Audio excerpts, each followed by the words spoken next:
What are you doing, Kylie? Naming or labeling the bag. What's it going to be called? Clutch. Clutch bolts.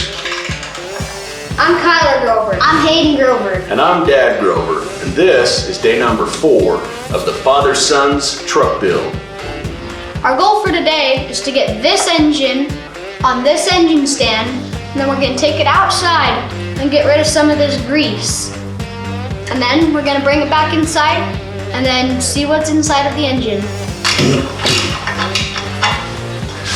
I'm going to push it in there a little bit so that it's not binding up his bolt. There's one. Wiggle, wiggle. Don't lose the washer. Got her? Can we show him? Ew. Ta-da! Is this supposed to be that kind of color? I don't know, what do you think? No. Yeah, it's just worn. Okay, now let's get the flywheel off. A quick tip, when you're undoing something like this, when you have bolts all the way around on with something that's kind of heavy, leave one in the top so that when you undo the rest of them, you don't have just one in the bottom holding and then it's trying to fall out on you. If you leave one in the top, that'll hold the whole top. You can get all the other ones out, and then when you undo the top one, then it'll all come, right? Mm-hmm. Grab the sides of it and the bottom, wiggle it off, wiggle, wiggle, wiggle. Wiggle, wiggle, wiggle, wiggle, wiggle. Yahoo! Show the nice people at home. Ta-da! Okay, so we are now putting the engine on the stand, and one of the things that you will run into when you're trying to do this is getting these lined up just right on the engine, because there's a bunch of different holes where the transmission bolted up. So first of all, you got to get some long bolts that are the same size as your transmission bolts. And then second, you've got to get these holes to line up without the engine stand being in the way. So what you can do to make your life a little easier is take the cherry picker apart, which is easier said than done with one hand. Okay, and then put that baby in there where you want it. We've measured these first to figure out where we needed them. And then once your bolt's in there and kind of out of the way, then you can put the cherry picker back together, hopefully. And all is well. Oh, look at that, slack in the chain. What's that mean? Good. Means it's on there. Let's see how good of builders you guys are. Boy, that baby's strong. What's up? Let's go.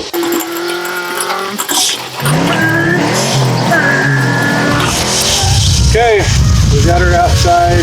Time to clean this baby up. Go ahead and shake that up.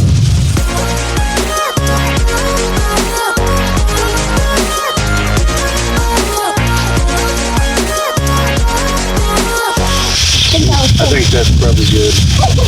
Okay, now back up, guys. I'm going to spray the whole engine. We're going to let it sit for 10 minutes and hopefully it'll get rid of some of this grease for us. There we go. We got all the holes plugged, right? Yep. Okay. Don't do any of this crap.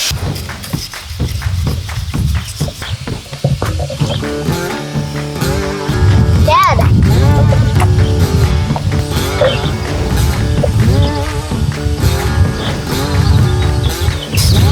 All right, I'm gonna flip this over a little bit more. So, the water can get out. Find a different angle. Scrub.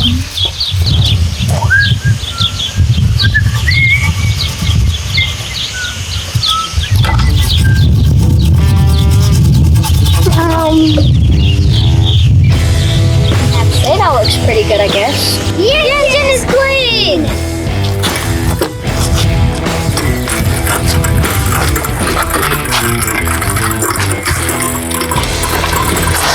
Okay, so we just got the top of the engine pulled off. We got the intake manifold pulled off, and we just pulled the cylinder heads off to see what was inside of here. Now, this engine was running really good. It had a lot of power. It had pretty good compression. There weren't any problems other than it smoked a little bit out of one side. Well, come here and take a look at the bullet that we have dodged. If you look down here into the cylinder, do you see all that crap down in there? Right down here, look at this. Ooh, that's bad, bad, bad news. Look at all this junk. This engine was getting ready to explode. And I don't know if you guys can see this in the camera, but there's a ridge right there. Now the question becomes, well, what are you gonna do?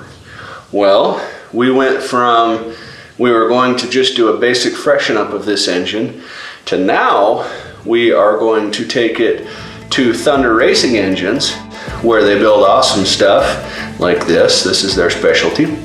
And we're going to do a basic rebuild with a few upgrades. We're probably gonna have to have those cylinders punched out a little bit bigger diameter. We're gonna obviously have to have new pistons put in, which will also be a bigger diameter. And so the engine will have more displacement, so more power. Yeah, more power, yeah. Okay, so it's the end of day 4, and we've completed all of our goals. We've got the engine pulled apart and cleaned, and check out our parts pull now. And if you please like our video, subscribe. If you have anything cool to say, comment down below. We'll catch you on the next one. Thank you for watching. See something you ain't seen before. Got a flame job right on line, right on the floor. Got a built 460 and it's supercharged. 12 inches of lift, large and in charge. Keep my cowboy hat tilted to the side. Country thug giving him a hell of a ride. Now you see me fly by, got the